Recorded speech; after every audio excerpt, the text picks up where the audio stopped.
great British summertime. As the nation shrugs off its winter blues, we spill out into the sunshine and let our passions run free. But in 1976, something strange happened. Something more than the usual British enthusiasm for fun in the sun. It was a hot, glorious, heady summer. It was so unpredictable. That's what made it so great. 76, summer, something magical. It was the hottest summer on record, and under the glaring heat, tension filled the air. Oh, yeah, Christ, yeah! While the country baked and sweltered, shriveled and dried out, the crusty British establishment suddenly found itself under attack. So here were we, moving around, very alert, very sharp of tongue. The energy was undeniable. The anger and the rage was undeniable. In the space of a few long, hot months, British society suffered an upheaval which would transform a generation. It just had the right ingredients. It's chemistry. You put those different things together, you get an explosion. It was the beginning. It was a new beginning.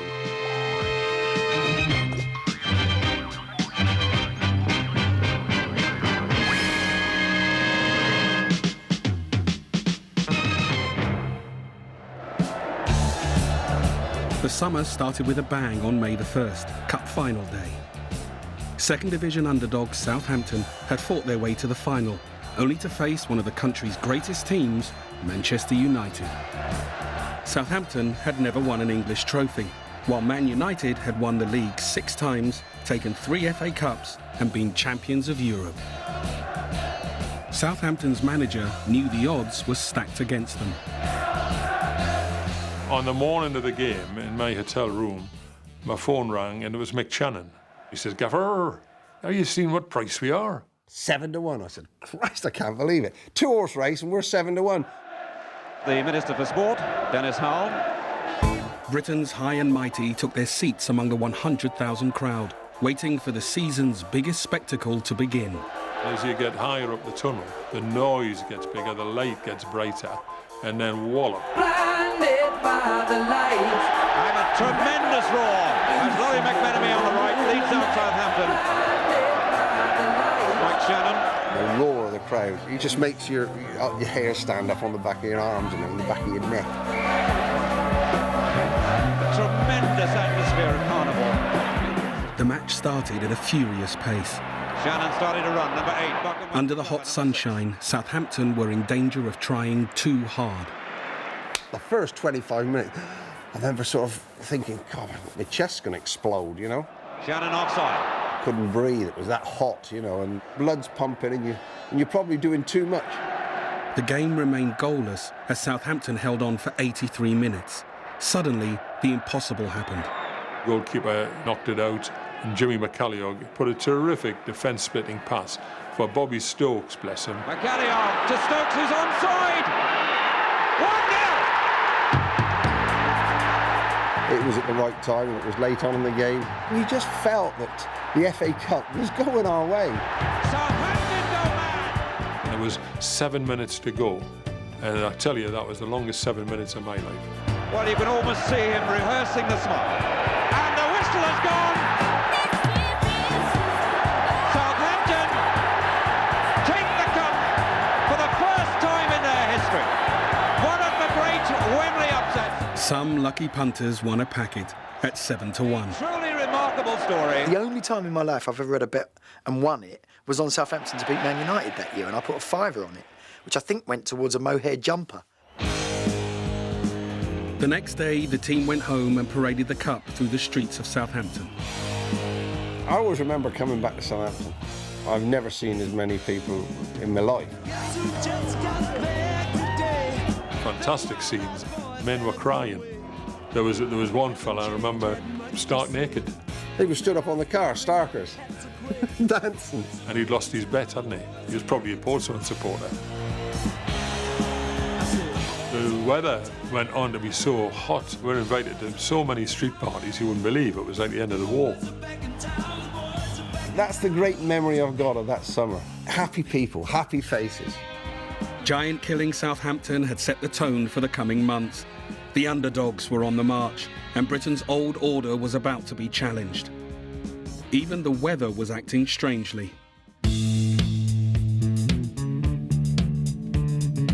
After the longest, driest spell on record, a tropical heat wave swept the country, and Britain was cooking under the blazing sun. People of my age still talk about the summer of 1976. We had day after day after day of bright blue skies, temperatures in the 80s, sweltering. It's like being in Spain or something, only you were here. Give me all you can, 'cause I need you now much more than I ever had. It was like a very prolonged holiday. It changed social habits. For the first time, it produced the shorts culture in South Wales. Men walked around in shorts, and beer was taken outside of the pub. It was just so nice to get some good weather. I think we all complained like mad, if I remember rightly. Oh, it's so hot, isn't it? You know, which the Brits always do. We have to, don't we? The beautiful sunshine brought with it a sense of freedom. Sex was in the air. I was a 16-year-old boy. You've got hormones coursing through your body, and suddenly girls are shedding clothes at an alarming rate.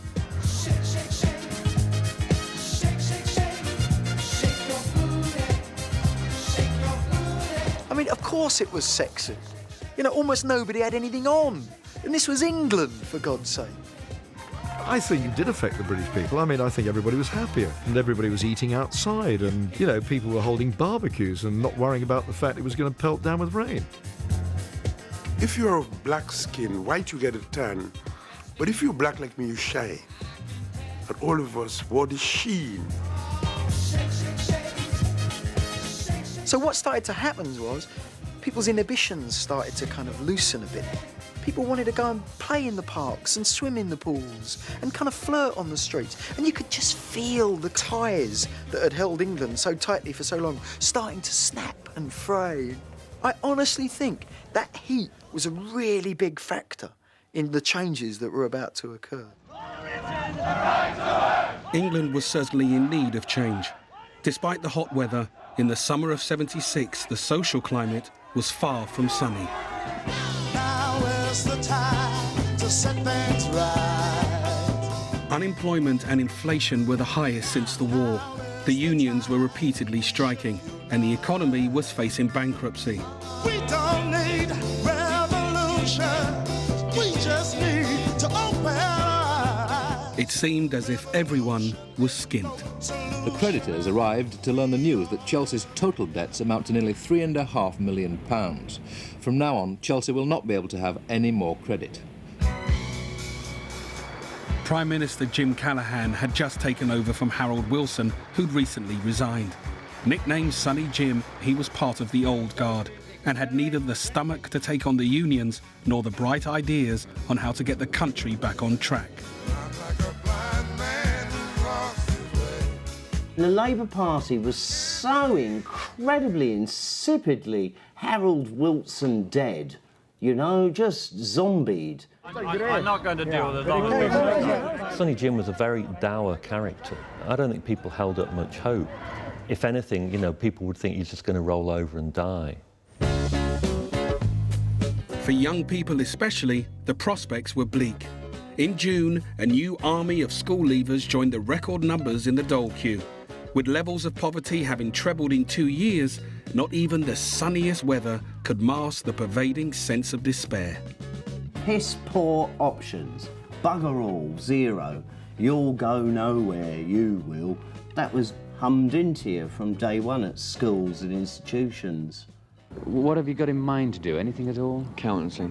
Accountancy? Yeah. Surely you should have some qualifications for that. Yeah, I know. As those worst off looked for scapegoats, immigrants were soon being blamed for all the country's problems. Inflammatory programmes on TV fueled an overtly racist climate. Well, of course, there are far too many immigrants in this country. We do not have sufficient houses, jobs and schools for our own people, let alone immigrants. And unless something's done about this quick, that prejudice is going to be sheer bloody hatred. Growing up black and British in the 70s was tough. When we're walking around the streets, there's graffiti everywhere. KBW, Keep Britain White, niggers go home, National Front stuff all over the place. So you definitely felt alienated. No sun will shine in my day-to-day. The majority of Britain's black population were living in the poorest areas of the country, often segregated from the rest of society.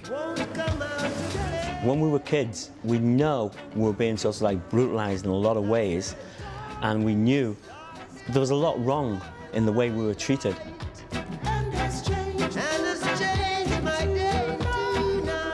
As well as the things that affected my white mates, like unemployment, etc., we had the double grief of the cops on our backs with the whole sus laws and things like that. The power to stop and search suspects originally came from an old anti-vagrancy law, but was now being used overzealously by police to take young black men off the streets. I can't count the number of times we'd be turfed down to the van, and I'm talking about turfed, told to go and sit in a police car at the back. And this can be pretty scary because it's late at night, there's nobody around, no witnesses, right? And you're thinking, what the hell is going on?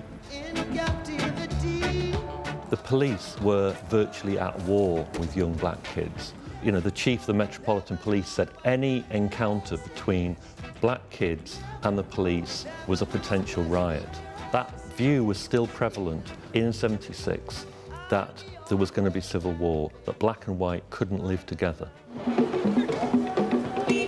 One area in West London where black and white were trying to get along was Notting Hill. There, the West Indian community had held an annual carnival since 1964. Originally a small local event, it had rapidly grown in recent years, and by 1975 attracted 150,000 revellers. To all intents and purposes, it was a pretty harmonious place. People learned to get along.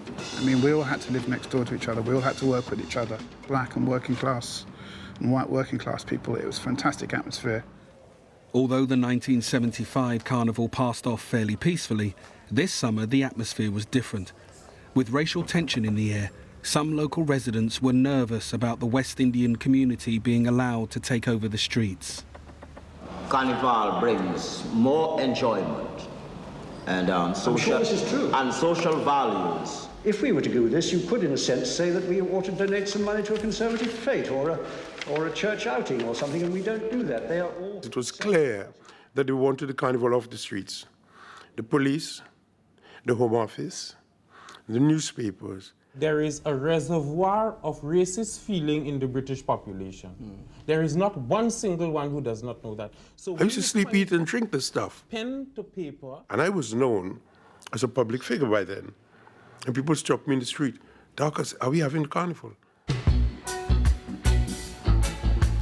Attempts to stop the carnival added to the sense of persecution felt by London's Caribbean community. Among the younger generation, anger about their situation was fueling a more militant stance.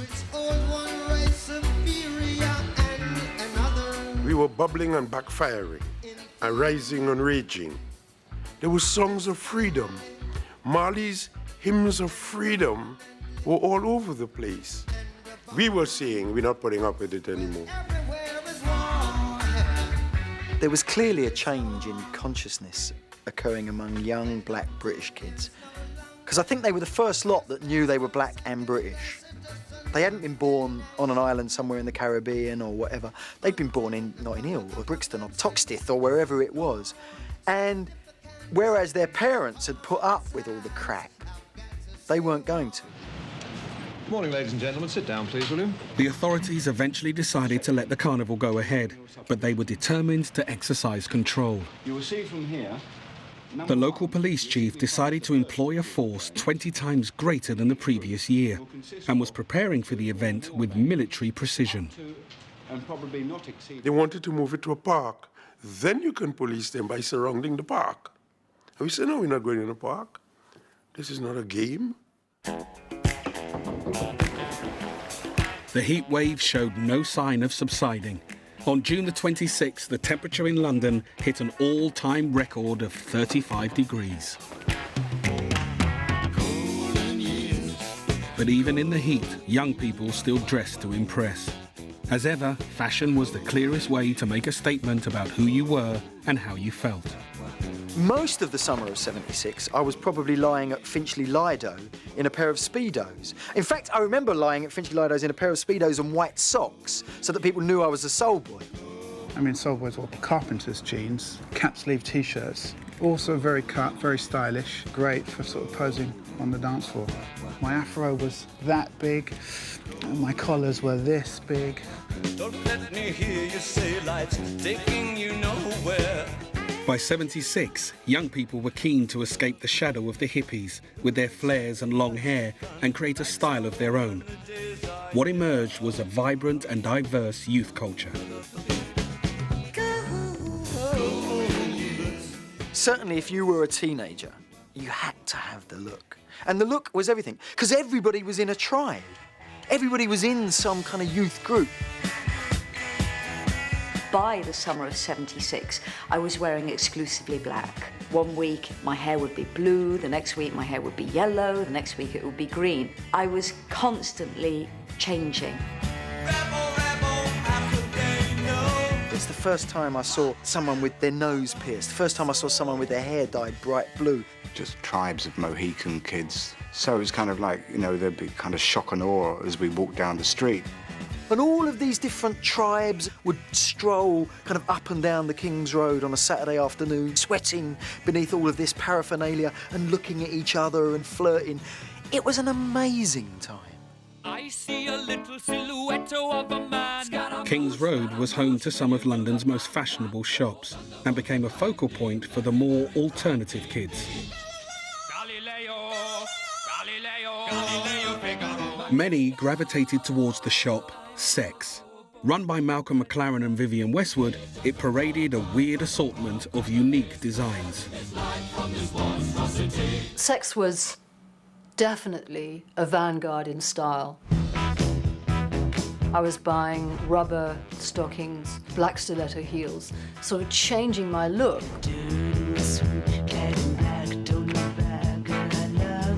Some of the gear out of Malcolm and Vivienne's shop was seriously dangerous stuff, breaking rules. It was mixing absolute perversion with great teddy boy shoes. Rudolf Nureyev bought some very nice things once. He bought one of these anarchy shirts.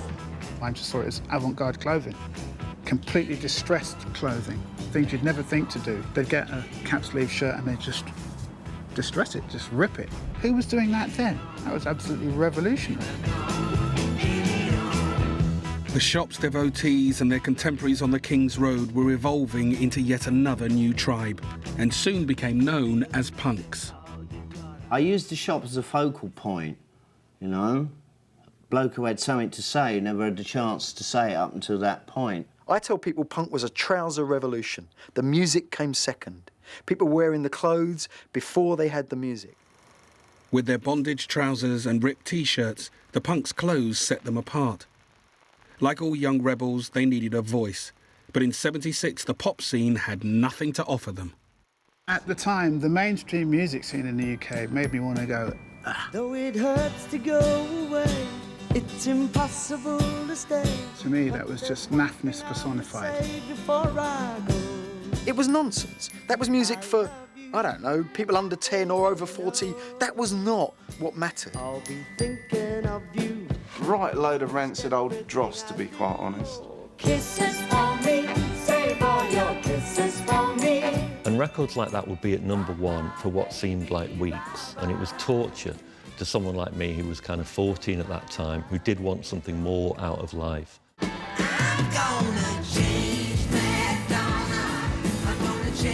On the cooler side of pop, the camp glam rockers were fading fast. And anyway, they could never claim to have been a radical force.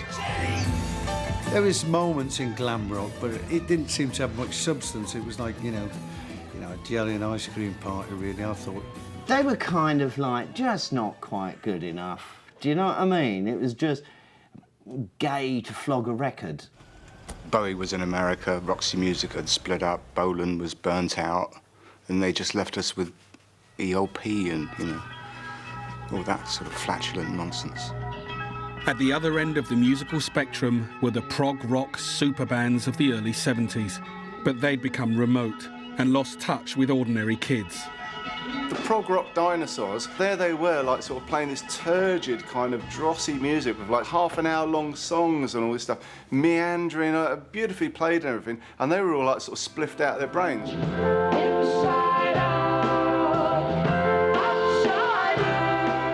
Quadruple albums about topographic oceans means absolutely nothing to me, and it didn't mean anything to any of my friends. Well, I was looking for something a bit deeper, something to vent our spleen against society in a way, you know. Some of the punks who'd been hanging around the shop Sex had given up waiting and formed their own band. Managed by McLaren and decked out in Westwood's clothes, they were performing their unique style of music in small venues across London. They were called the Sex Pistols.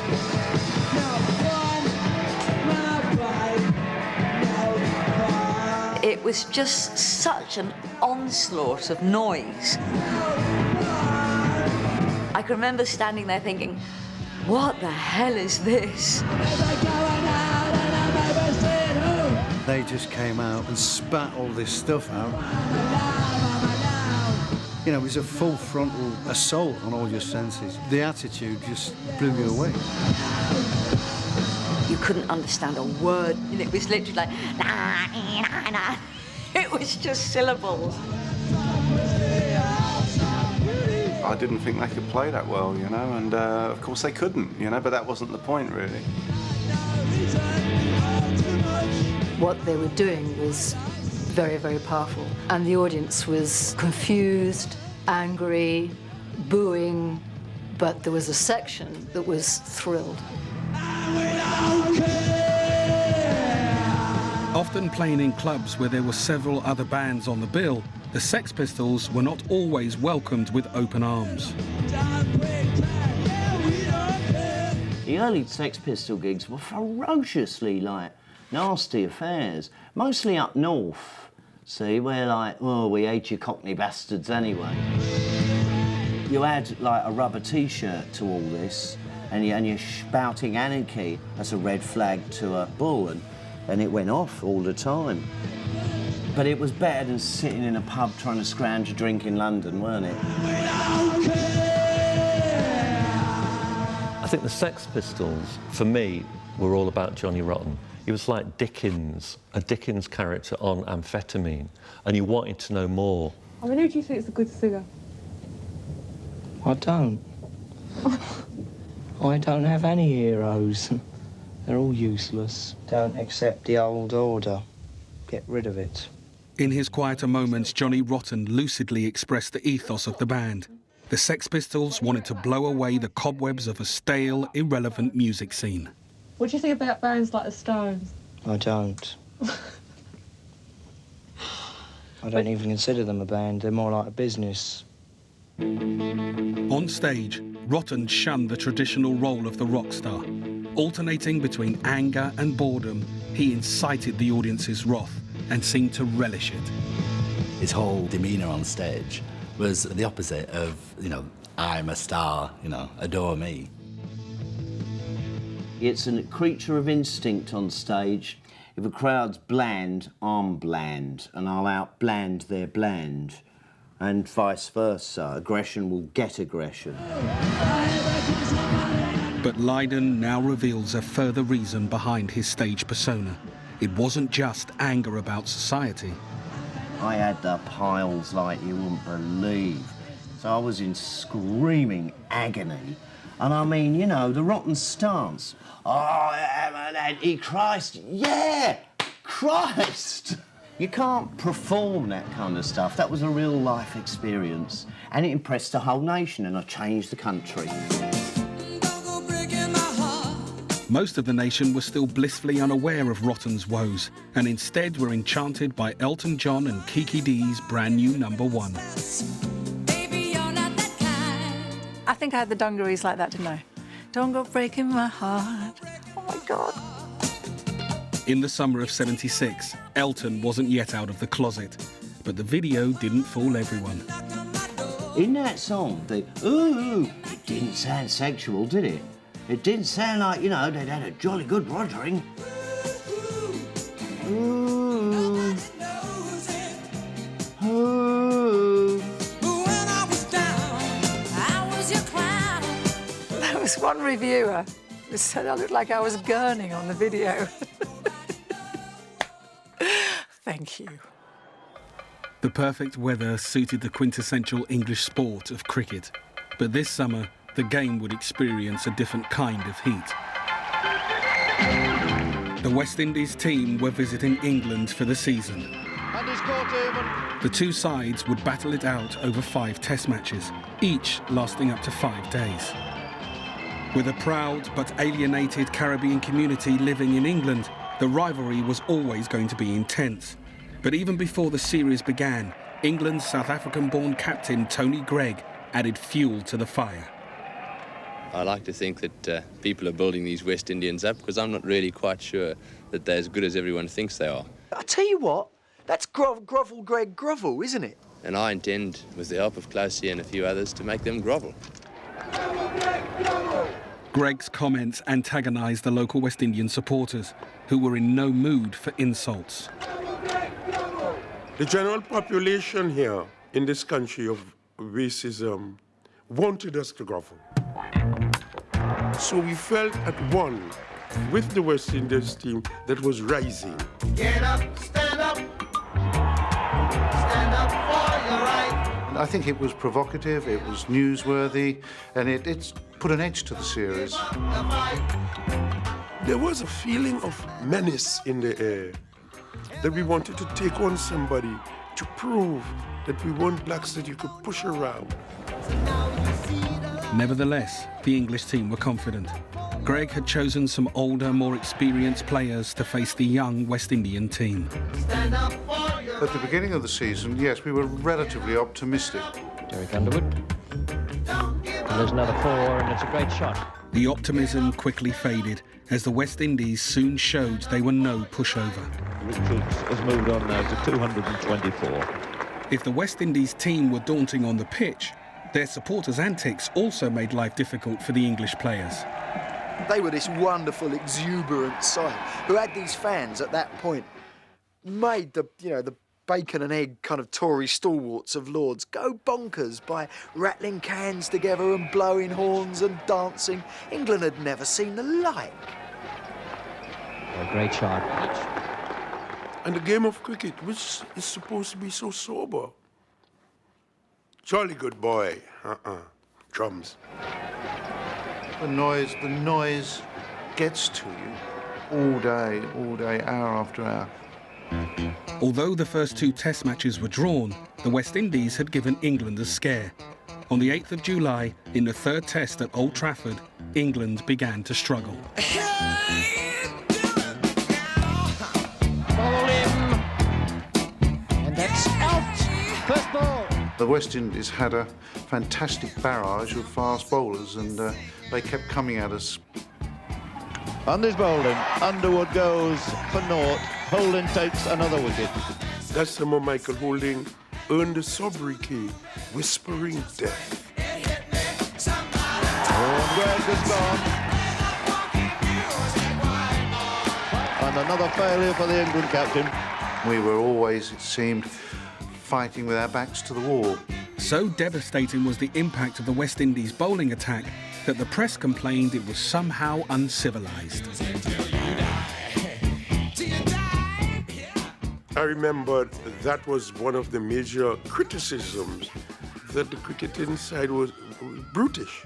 When England batted, they faced a torrid attack. They looked at it as violence, that you had these 4 fast brutes. Dangerous bounces by Holding, and from umpire Bill Alley a warning to cut it out. This was pre-helmets, remember. You know, there really was a feeling going around the first-class game that people are going to get hurt.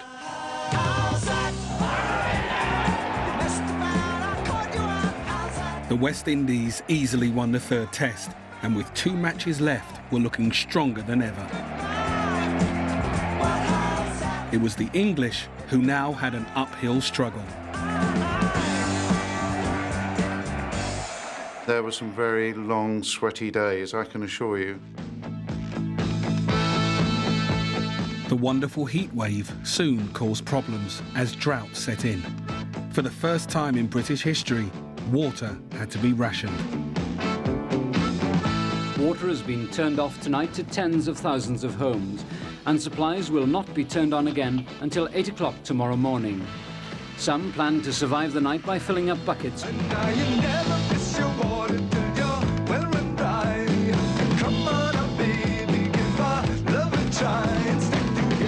The whole country rallied round in the effort to save water, with plenty of handy tips handed out by government and the media. We can't actually get more water, so we must conserve what we have. Children often bath together. So could parents. Yeah, I do remember that. It said, you know, save water and have a bath with your best friend or your girlfriend. You don't have a bath on your own. As ever, Blue Peter's audience played their part. Maxine Barden here from Raynham in Essex. She says, why not cook potatoes in their jackets instead of boiling them? We've got a good one from Guy Nobbs here. He's got two lovely slogans. Think before you drink, don't rush to flush. By driving round the town in a somewhat ostentatious van, the patrolmen hope to discourage the use of sprinklers and hose pipes without having to bring a prosecution. I remember the water shortage because a neighbour of mine, I spotted him doing a leopard crawl down his garden. I was in an upstairs window, and of course he was dragging his hosepipe behind him, which was illegal. And I let him do this for ages and ages, and I opened the window and I shouted, "How are you doing?" And he jumped out of his skin. The situation at the moment is only critical in South Wales, where industry and domestic users have been told to reduce their water supplies by 50%. Aside from the genuine problems caused by water shortages, the real panic that swept the community at one stage was whether the shortage of water would cause a shortage of beer eventually.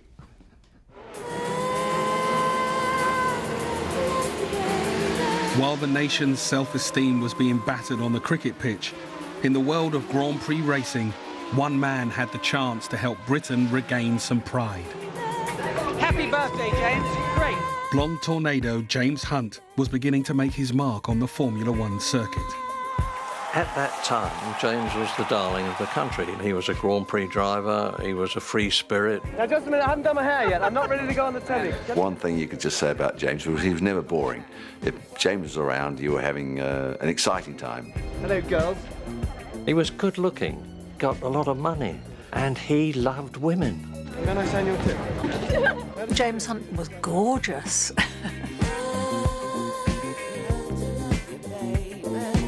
James's addiction to sex was extreme. Oh, very keen, yes, very keen on the opposite sex and very successful with them. In 1976, with just a single Formula One race victory to his name, Hunt got his big break, becoming a driver for McLaren. But he wasn't the best fit for such an established and serious racing team. Had you any idea that the car might be thrown out? No, I don't know. I just drive the damn thing. James was gigantically emotional. He threw up before nearly every race, just before he got in the car, because he was in such a state of nerves. On the grid, sitting in the car, you would think the engine was running because he would be shaking so much, with so much adrenaline, the car accessory would be vibrating. You could feel it shaking. In the 76 season, Hunt's passion was thrown head-to-head against the ice-cool temperament of Ferrari's frontman, Niki Lauda. The Austrian driver was the world's #1, and James Hunt's McLaren team was dead set on taking his crown. The summer of 76 for Grand Prix racing was an incredible summer. If somebody had written it as a film script, nobody would have believed it. We had so many incidents. We had this death struggle between Ferraris and McLarens. By the summer, Lauda was well ahead in the championship race. The British Grand Prix in July, in front of a home crowd, was James Hunt's chance to reverse the decline. It was very clear by the time we got to Brands Hatch that this was a crucial race for James. Niki Lauda had won 4 races and been second in 2 races, and James really had to pull his socks up and start scoring some points. It's been going very well in practice so far. Went well on full tanks, so it's a matter of getting stuck in and getting into the race. It's always difficult to say before the race, but the Ferrari isn't going too bad here in Brands Hatch, and I hope to win the race. The British Grand Prix was probably the most dramatic race I've ever been to in my life, because when the race started, Niki Lauda and his teammate collided at the first bend. Rigatoni sends Hunt flying. Hunt was innocently caught up in the collision, and his car was badly damaged.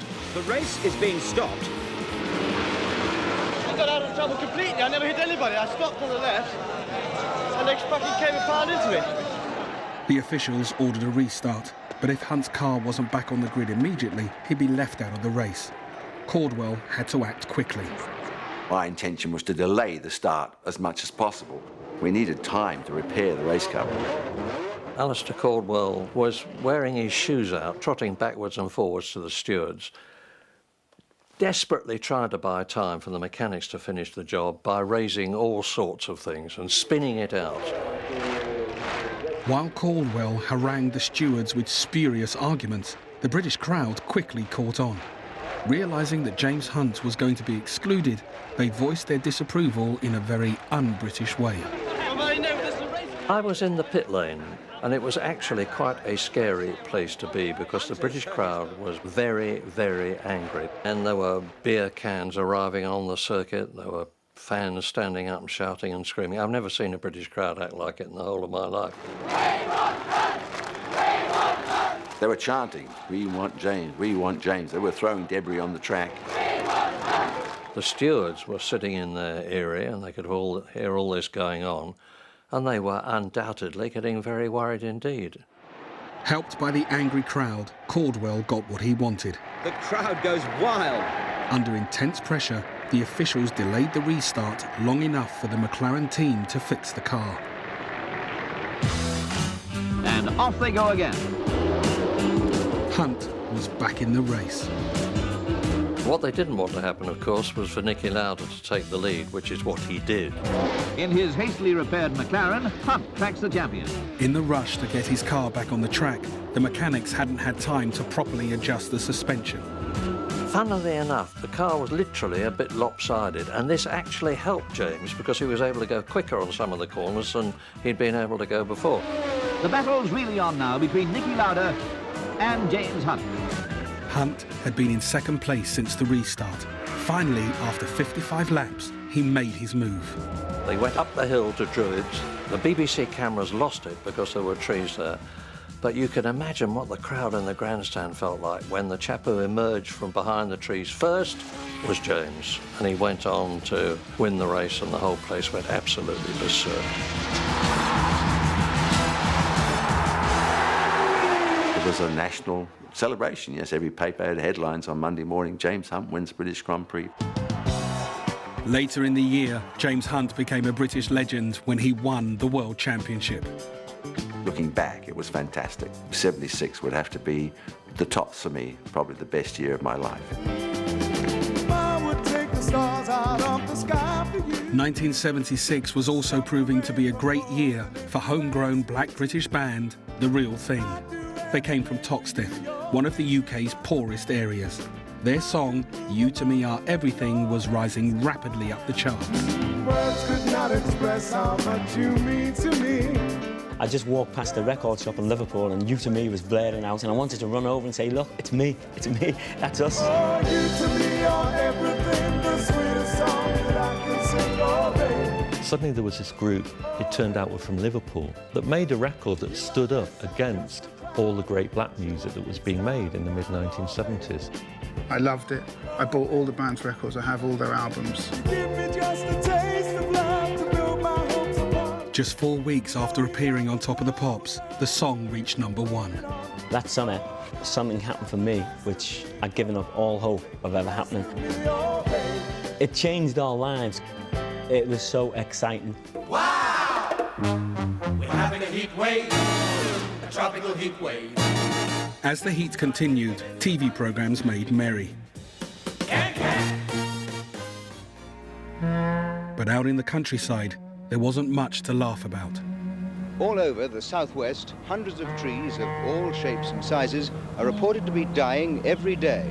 According to the Forestry Commission, they're dying, quite simply, of thirst. Earlier efforts to get the public to save water hadn't delivered the necessary results. It was time to apply more pressure. Save or suffer, it's up to you. Water Authority officials are using every opportunity to hammer home the message that if water isn't saved in the home, jobs will be affected. The situation got so bad that the government decided to appoint a Minister for Drought to deal with the lack of rain. Drought Inquiry Office. Dennis Howell, previously Minister for Sport, took a while to get used to his new title. But you're talking to the Minister of Sport himself, and I just want to thank you for ringing up. Right. The Minister for Drought, actually, or water, yes. Well, I do remember him becoming Minister for Drought. I don't know what he had to do. What could he do about it? A rain dance or what? Is a sprinkler system operating where? While the government worked out how to deal with sprinkler abuse, the last thing they expected was an insect invasion. But that's exactly what happened.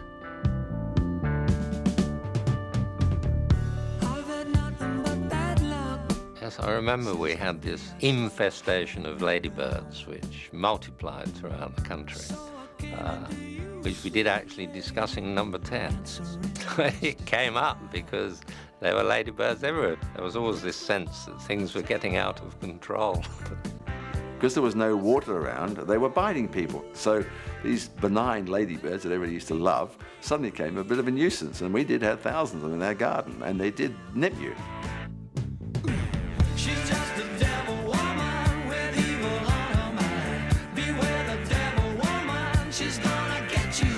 It was so bad that people on the beach had to run in the sea with their food because the ladybirds were eating their food. Can you imagine? You're sitting there on the beach with your sandwich and these ladybirds are coming at you. It's like the killer ladybirds. Stay away. Look out. Throughout the summer, punk rock was rapidly gaining momentum. The Sex Pistols had been performing up and down the country, making waves and getting noticed by the music press. They were blazing the trail for a brand new underground movement. 1976, my musical taste is about to do a somersault. June of 1976, I'm a soul boy. 3 months later, all of those records have been hidden, quite literally hidden away, because now I'm a punk. In June and July, 3 new punk bands emerged. The Damned, Buzzcocks and The Clash. All had been attracted by the DIY elements of punk, as well as the balmy names. I wanted to be called Dwayne Zenith. I pleaded with the band, Dwayne Zenith, the pinnacle of achievement, you know? But no, Captain Sensible it was. I got a feeling inside of me. It's kind of strange, like a stormy sea. All we wanted to do was play loud, fast music, you know? And kick ass generally. This could happen to me. As long as you knew 3 chords, you could play 3 chords on the guitar, you could make an album. That was the ethic. That was the difference. You didn't have to be able to play your instrument, didn't have to be able to read music. They rewrote the rules, and even at the time, I thought, that's fantastic. Manchester's Buzzcocks played their debut gig after travelling to London to see the Sex Pistols. The Sex Pistols gave you the idea that you didn't have to care, that you could say what the hell you want, you could swear, you could do anything you want. It gave you a strength and a fearlessness, you know. It was about just doing it and realising that there was lots of things you could do which that people wouldn't stop you from doing. Kids could get away with this. Little mobile warring units. That's how each of our bands were. And we were attacking things of substance from different angles, each of us. And it was better that we approached it SAS style. Punk now had a style and a music scene. It was the audience that gave it another unique element, the pogo. You had the twist in the 60s and all that. The pogo was very important, you know, because that freaked people out. You look at some of that early footage of people jumping about doing the pogo, they looked demented, you know. also is an extraordinary dance, basic and animal and sexual. It comes from the Maasai warrior. And the Maasai males do it to establish their manhood, their coming of age. People jumping up and down, you know, elbowing each other out of the way and vomiting on the floor. Fantastic. One of the most reviewed and most reviled rock phenomenon of recent weeks. We got a few votes. Sex Pistols. Get up! For such an underground movement, punk was making a huge impact. The Pistols recorded their first television appearance in the late summer.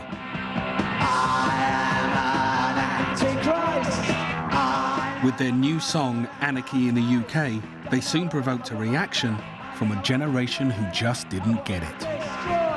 I hated punk. I know a lot of people love it. I can't see anything in it. I've always hated it. And I hated the Sex Pistols.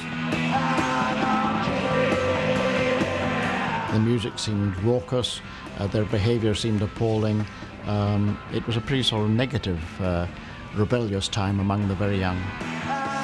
Disapproval was exactly what they wanted. The punks were breaking through the blandness all around them and causing a disturbance. Their followers weren't just into the sound, but were buying the values wholesale. A revolution in music, fashion and youth culture had begun. We broke down classes, mate, is what we done. We broke down class and structures and women and men and the whole lot, and we were together. It was a great, great thing. Punk made everything acceptable. It made everything normal. It said, stop disabling people by judging them. Blokes wearing pink. Oh, you can't do that. Oh, yes, you can. Oh, yes, you can. As soon as anybody tells you can't do something, yes, you can. In mid-August, carnival preparations were well underway. With 2 weeks to go, London's West Indian community were already full of pride. Their cricket team had won the Test series 2-0.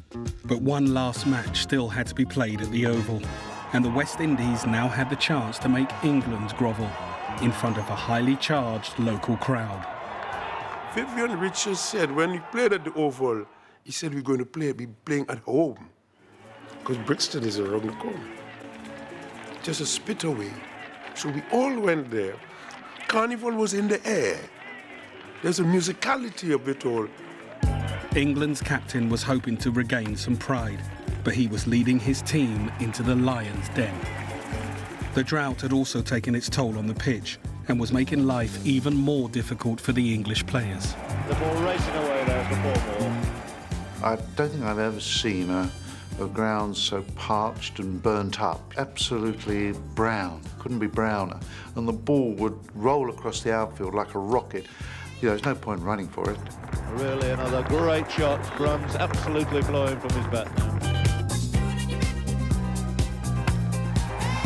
Batsman Viv Richards was in imperious form, and his heroic performance came to embody the pride of the West Indian community. How could you think about drought at the same time?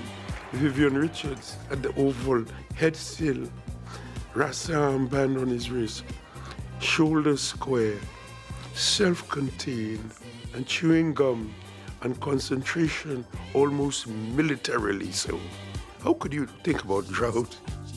291. His 200 came up with a single. It brought the now customary pitch invasion. As the West Indies smelled victory, their supporters could hardly contain themselves, running on the pitch several times to congratulate their heroes. The authorities took a dim view and stopped the match. It was one of the lousiest crowd performances I've ever seen in all my life. Once the match restarted, it didn't take long for England's humiliation to be complete. And what a great delivery. As Michael Holding took a record 14 wickets. Oh, well, it's a beautiful thing to watch. England was destroyed yet again, and Captain Tony Gregg was the man who had to grovel.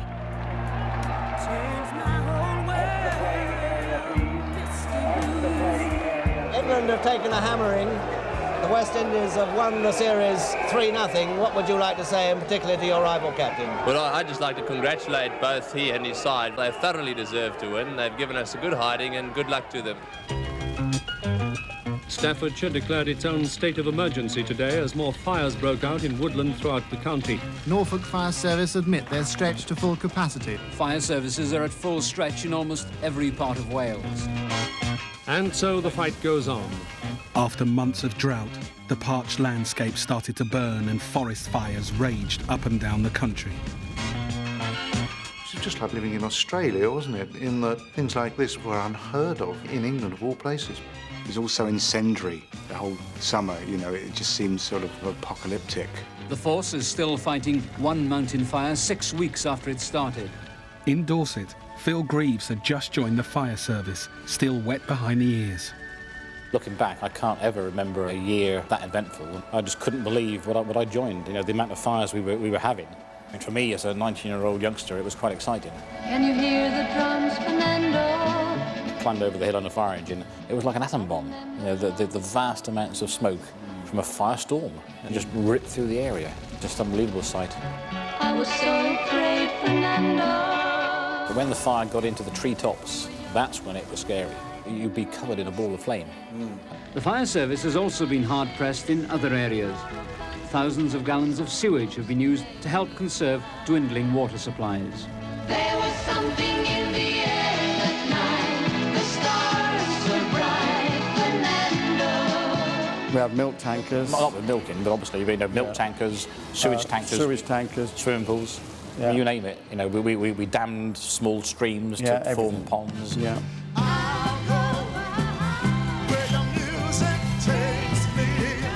With local fire stations stretched to the limit, offers of help were pouring in. One fire, Tony Blackburn put out a call on Radio 1. St Leonard's, they evacuated a big hospital. Jimmy Savile came down and helped with the evacuation. The Salvation Army were superb. They used to come along with these Battenberg cakes. I mean, I must have had about 300 Battenberg cakes.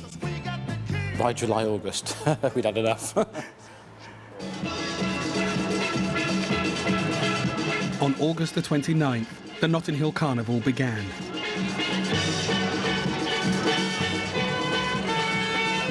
The local police chief decided to place more than 1,400 officers on the streets for the two-day event.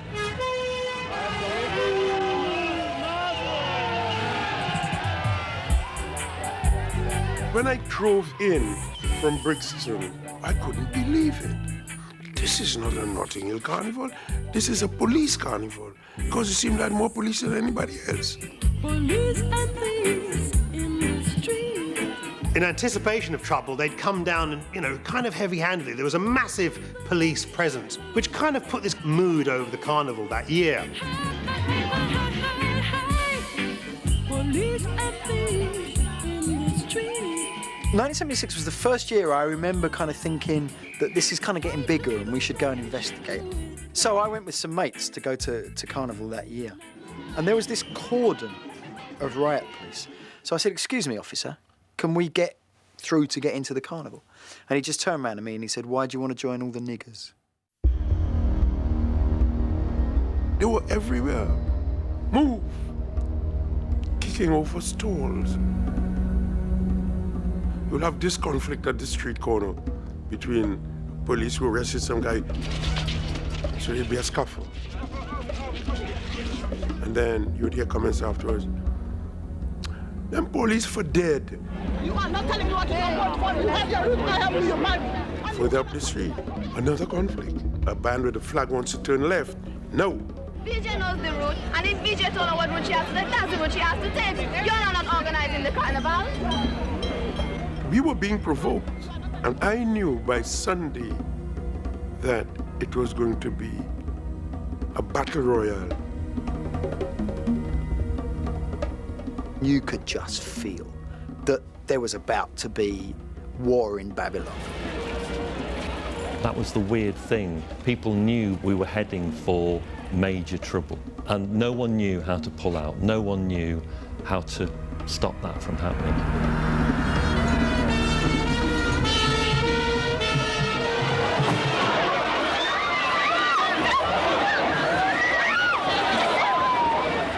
On the evening of the second day, the smouldering resentment turned into violence.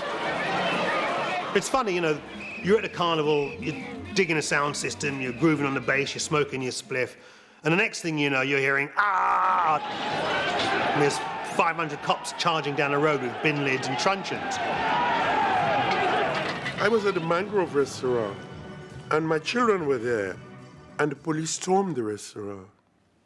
And we locked the door, barricaded the walls, and they broke all the glass, shouting, "Come out here, come outside, you black cunts, come out, come out." And my children were screaming. It started off, I understand, with some young kind of black guys going around doing a bit of, thievery, but a very small group of them. And then there was a massive overreaction by the police, stormed in, start hitting anyone with batons who gets in the way, and those kids decided they weren't going to put up with it this time, and they fought back. I was with a group of friends coming down Ladbroke Grove itself. We were just gobsmacked, amazed at the sight. What looked like a war zone, complete anarchy.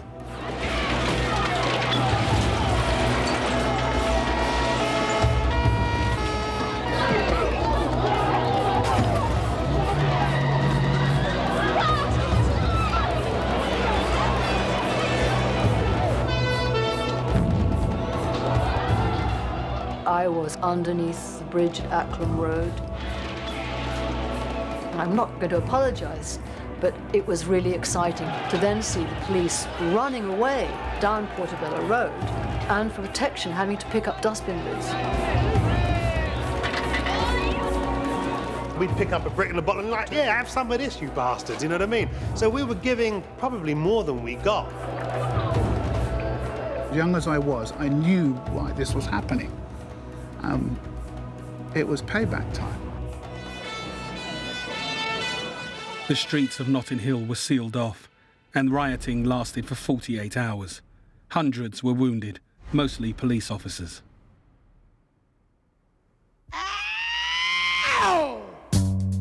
The West Indian community emerged from the riots with a sense of pride. They had given the authorities a bloody nose and a strong message that they would no longer be treated without respect. There was a feeling of, at the end of Carnival, of victory. Get up off of that thing and dance to you better. To be honest, it was like a great weight being lifted off your shoulders. And I'm sorry for the people that got hurt and got caught up in the crossfire. But for us, it was extremely liberating. It's undeniable. Get up off of that thing. It put an end to that idea that you can just keep people in their place, that you can treat them very badly, that you can be overtly racist towards them and expect them to put up with it. We had become not only black, but part of the soil. Because when you fight for a place, there's something sacred about it. At the end of August, the rain finally came, extinguishing the fires and at long last providing respite from the heat. But even 30 years on, the impact of those long, hot, unforgettable days is still with us. The summer of '76 was such an awakening. The big light bulb went on in my head that said, actually, there's a great world out there. It was the pivotal moment in which the old, grey, monocultural England was about to change into something else. It was a summer of all summers. Cultural diversity. Frail deposit, 1976. Summer of '76. Peace off.